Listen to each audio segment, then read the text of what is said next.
Hello আমার প্রিয় মিষ্টি বন্ধুরা, আশা করি আপনারা সকলে অনেক ভালো আছেন। বন্ধুরা, আজকে আপনাদের জন্য ছোট একটি লাগালাগি মজার ঘটনা নিয়ে চলে আসলাম আপনাদের মাঝে। বন্ধুরা, ঘটনা দুটি না টেনে শেষ পর্যন্ত দেখলে আপনি অনেক মজা পাবেন। বন্ধুরা, আমাদের ভিডিও যদি আপনাদের কাছে ভালো লাগে তাহলে আমাদের চ্যানেলটিকে সাবস্ক্রাইব করুন। চলুন বন্ধুরা, কথা না বাড়িয়ে গল্প শুরু করি।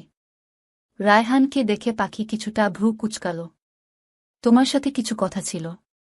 কোনো একটা কফি শপে কি আমরা বসতে পারি? অনিচ্ছা সত্ত্বেও পাখি রাজি হল।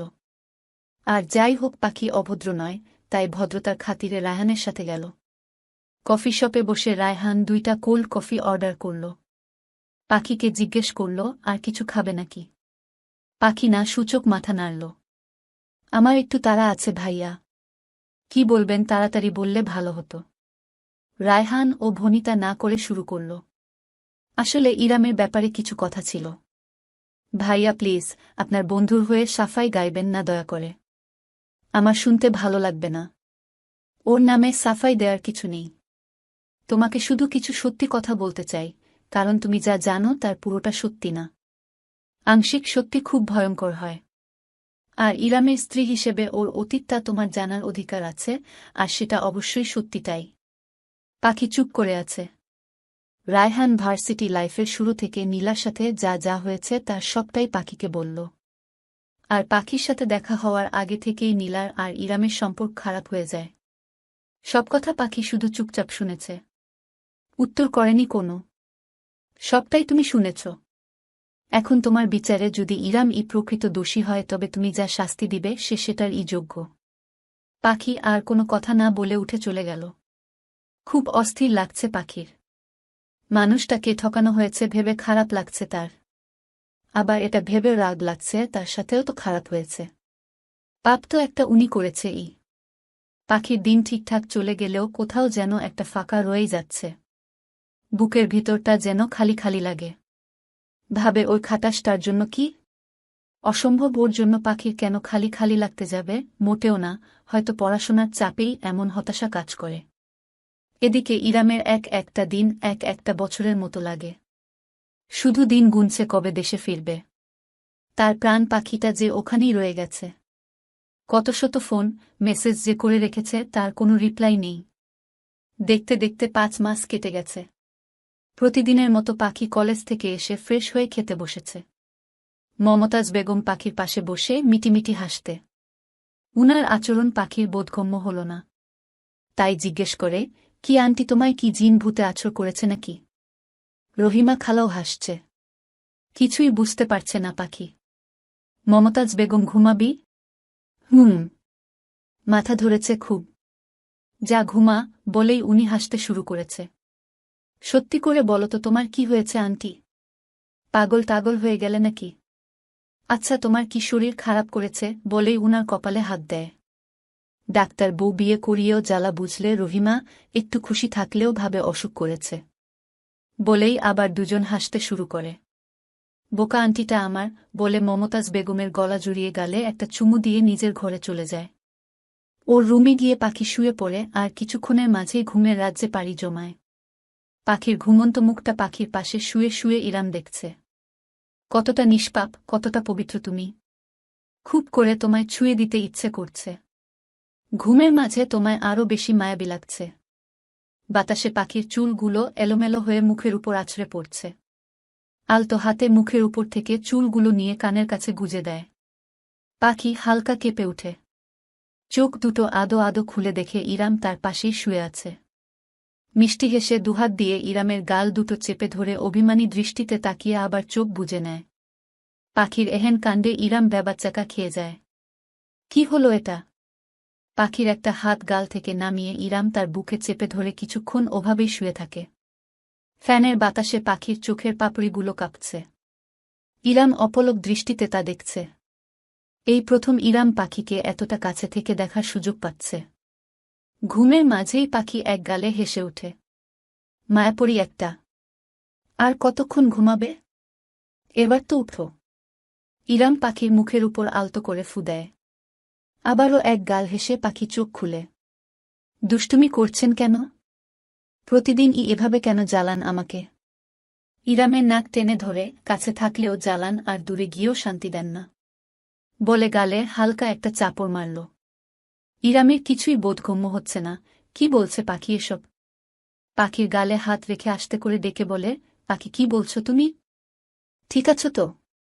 ঠিক তো ছিলামই, এখন সব এলোমেলো লাগে আমার। জানেন কিছুই ভালো লাগে না এখন। কেমন যেন খালি খালি লাগে সব। কেন চলে গেলেন আপনি? বলুন না। ভালো লাগে না আমার কিছুই। চোখে পানি এসে যায়। ইরামের ঠোঁটে স্লাইড করতে করতে বলুন না কবে আসবেন? মিস করি তো খুব। ইরাম হালকা হেসে বুকে জড়িয়ে নেয় পাখিকে। এই তো এসেছি আমি, বলে মাথায় বিলি কাটতে থাকে। ইরামের বুক থেকে মাথা তুলে অভিমানী দৃষ্টিতে তাকিয়ে বুকে হালকা চাপড় মেরে বলে, এমন তো প্রতিদিনই আসেন, আর ঘুম ভাঙলেই চলে যান। তাই আজ আর ঘুম থেকেই উঠব না আমি, বলে আবার ইরামের বুকে মুখ গুজে দেয়। ইরামের আর বুঝতে বাকি থাকে না পাখি ঘুমের ঘোরে এসব বলেছে। ঘুমের ঘোরেই বলুক আর যেভাবেই বলুক পাখি যে তাকে মিস করে, এতে ইরামের ঠোঁটের কোণে হাসি ফুটে। পাখিকে শক্ত করে বুকে চেপে পরম আবেশে চোখ বুজে নেয়। কখন যে ইরাম ও ঘুমিয়ে যায় টের ও পায় না। মাগরিবের অনেক পরে পাখির ঘুম ভাঙে। ঘুম ভেঙে দেখে সে ইরামের বুকে শুয়ে আছে। দেখেই লাফিয়ে উঠে বসে দেয় এক চিৎকার। দুই কান চেপে ধরে ইরাম উঠে বসে বলে, এই সমস্যা কি তোমার? চিৎকার করছো কেন? আপনি আপনি কিভাবে? কিভাবে মানে? ছাদ টপকে এসেছি। আপনার তো আসতে আরও 1 মাস দেরি। আমার বউ আমায় এত মিস করে, আর আমি 6 মাস পূর্ণ করে আসি, তাই না? বউ মিস করে মানে? কেন করো না? হুহ, আপনাকে মিস করার কি কোনো কারণ আছে? কারণ না থাকলেও যে আমার বউ আমায় মিস করে তা আমি জানি। কি ব্যাপার, লোকটা জানল কি করে? আচ্ছা, তখন কি আমি স্বপ্ন দেখছিলাম নাকি সত্যি? সে যাই হোক, প্রকাশ করা যাবে না কিছু। হুম, সব জানতা শমশের আপনি। আমি। তখনই দরজায় নক পড়ল। কি ভাই, 1 ঘন্টা ধরে যে আমরা বসে আছি তার খবর কি আছে? বউয়ের সাথে রোমান্স শেষ হলে তুই কি বেরুবি নাকি একবারে কাল সকালেই আসবি? আশার গলা। তার মানে শিওর উনিই এটা। কিন্তু 1 মাস আগে কি করে? আশা এসেছে আজ, বাচ্চা কাচ্চা সহ। রাতে সবাই একসাথে ডিনার করে পাখি তার রুমে চলে গেল। সাথে সাথে ইরাম হাজির। কি ব্যাপার? আপনি এখানে?